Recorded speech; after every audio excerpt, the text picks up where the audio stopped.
Hello everyone, and welcome back to another episode of Bible with the Daily Dabber.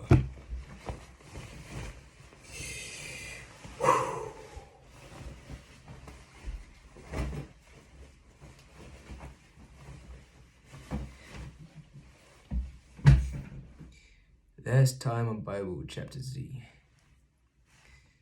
we looked at Chapter 20 of 2 Samuel, but today, guys, Chapter 21 of 2 Samuel. The Gibeonites avenged. During the reign of David, there was a famine for 3 successive years. So David sought the face of the Lord. The Lord said, "It is on account of Saul and his blood-stained house. It is because he put the Gibeonites to death." The king summoned the Gibeonites and spoke to them. Now the Gibeonites was not part of Israel, but were survivors of the Amorites.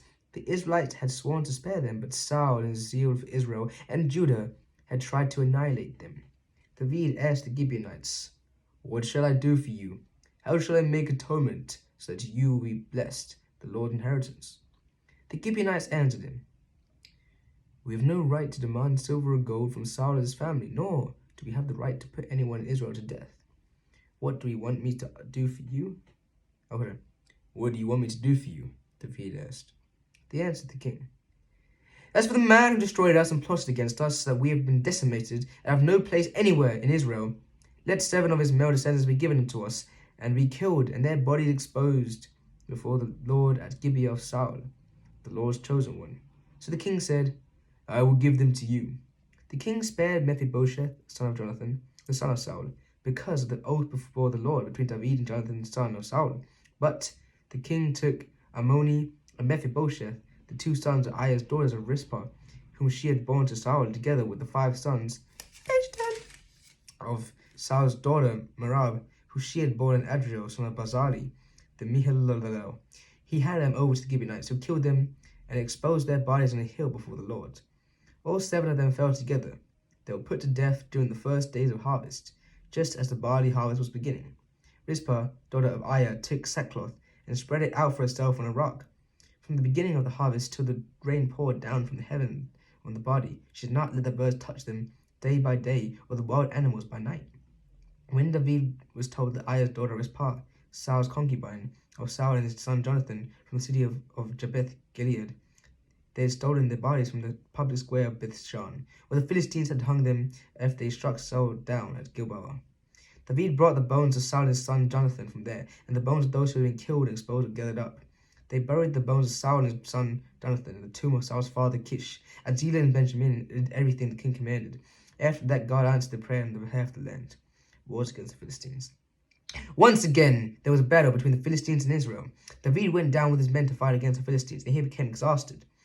And Ishbi-Benob, one of the descendants of Rapha, whose bronze spearhead weighed 300 shekels and who had armed with a new sword, said he would kill David. But Abishai, son of Zeruiah, came to David's rescue. He struck the Philistine down and killed him. Then David's men swore to him, saying, "Never again will you go with us battle," so that lamp of Israel would not be extinguished.